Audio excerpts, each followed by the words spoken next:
Bon, une question encore très facile ici. Tant mieux, tant que c'est des questions faciles, tant mieux. Mais voilà, on a un an qui est compris entre 0 et 2 pi, 0 compris et 2 pi compris. Donc, on est dans voilà, euh,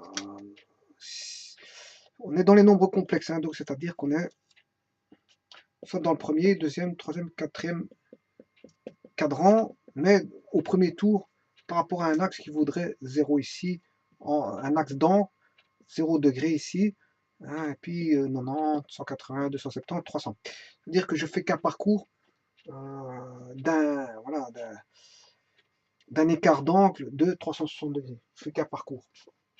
Je fais qu'un parcours, c'est-à-dire 360 degrés, pas plus, par rapport au 0 degré, voilà, qui est un axe défini au départ, qui est l'axe des réels en fait, l'axe des réels imaginaire pris comme positif, c'est l'axe des 0 degrés d'angle. Bon, déterminer en fonction de phi le module et l'argument. Le module est l'argument de sinus phi plus 2j sinus carré phi. Bon, c'est une question aisée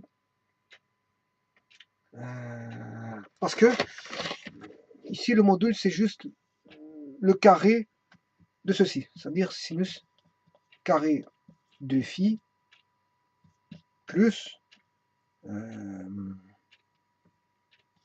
2 sinus carré phi au carré.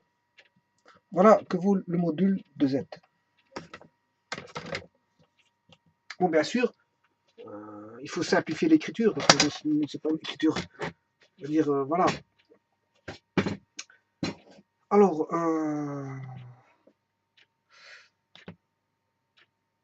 sinus carré de phi en trigonométrie, on sait bien que c'est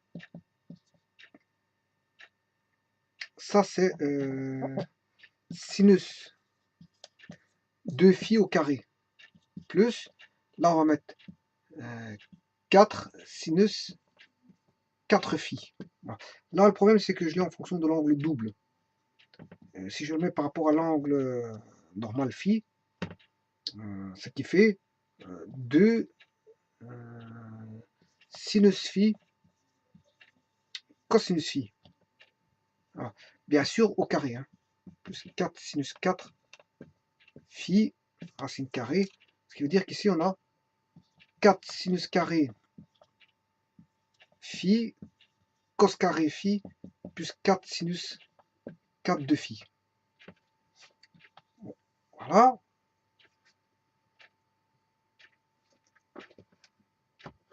Je vais sortir je sais sortir, mettre en évidence. Quand je dis sortir, c'est mettre en évidence. Hein. Je sais écrire donc 4 sinus carré phi ici, cos carré phi plus sinus carré phi, racine carrée.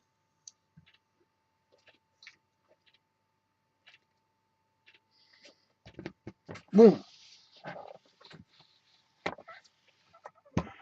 ici, cos carré plus sin carré, ça fait 1. Il va rester racine carrée de 4 sinus carré phi. Bon, racine carrée de 4, ça fait 2. Donc, ce qui fait racine carrée de sinus carré phi. Donc, ce qui fait, en fait, 2 fois la valeur absolue de sinus phi.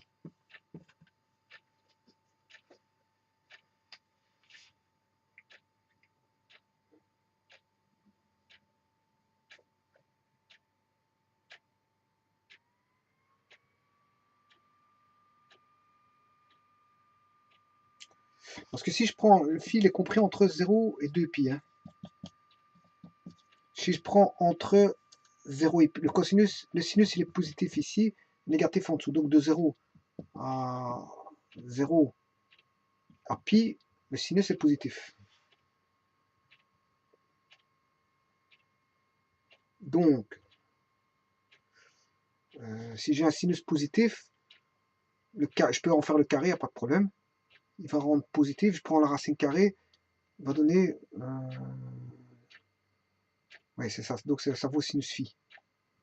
Si j'avais un angle négatif, le sinus va être négatif, mais que le carré va le rendre positif.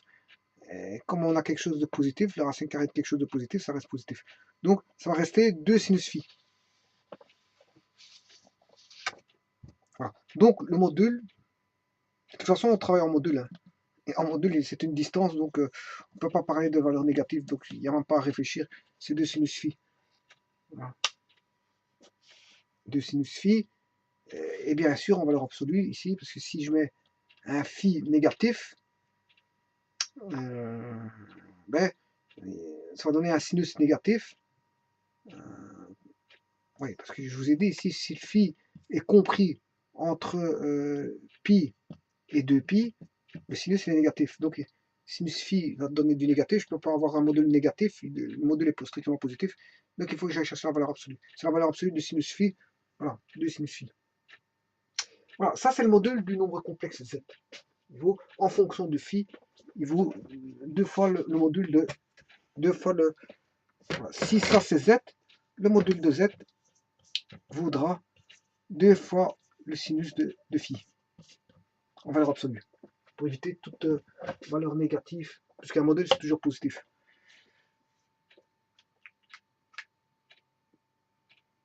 Bon, maintenant recherchons l'argument.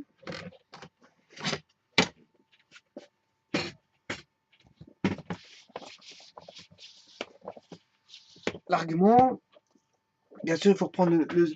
Le z, il vaut sinus de phi plus j fois 2 sinus carré phi.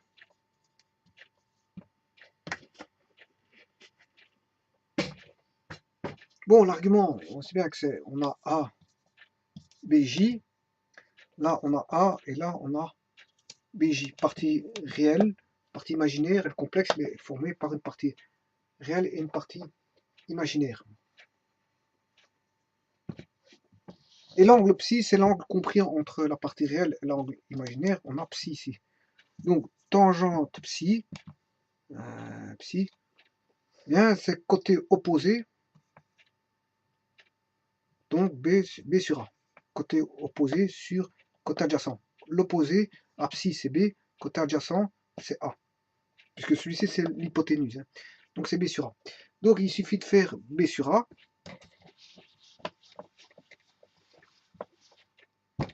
En faisant B sur A, j'ai tangente psi. Mais on ne recherche pas la tangente, on recherche psi. Mais ça, on va regarder. Donc, c'est B sur A. C'est 2 sinus carré phi, le tout sur 2 sur sinus de phi. Donc, ce qui veut dire qu'on a 2 sinus carré phi sur, et sinus de phi, c'est 2 sinus phi fois cosinus phi. Bon, si je simplifie un sinus au-dessus et un sinus en bas, il ne me restera plus qu'un sinus au-dessus. Parce qu'il y en a deux sinus, sinus fois sinus au-dessus et un sinus en bas.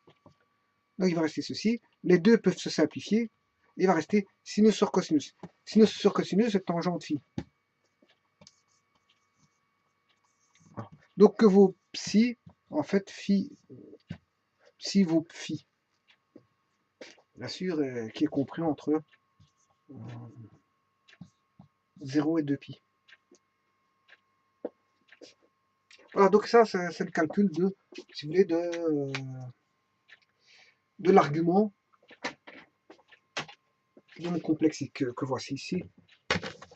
L'argument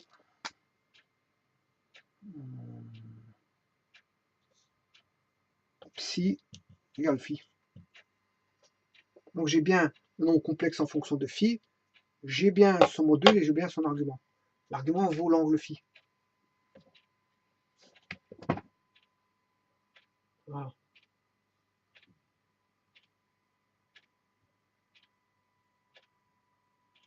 Je vous remercie.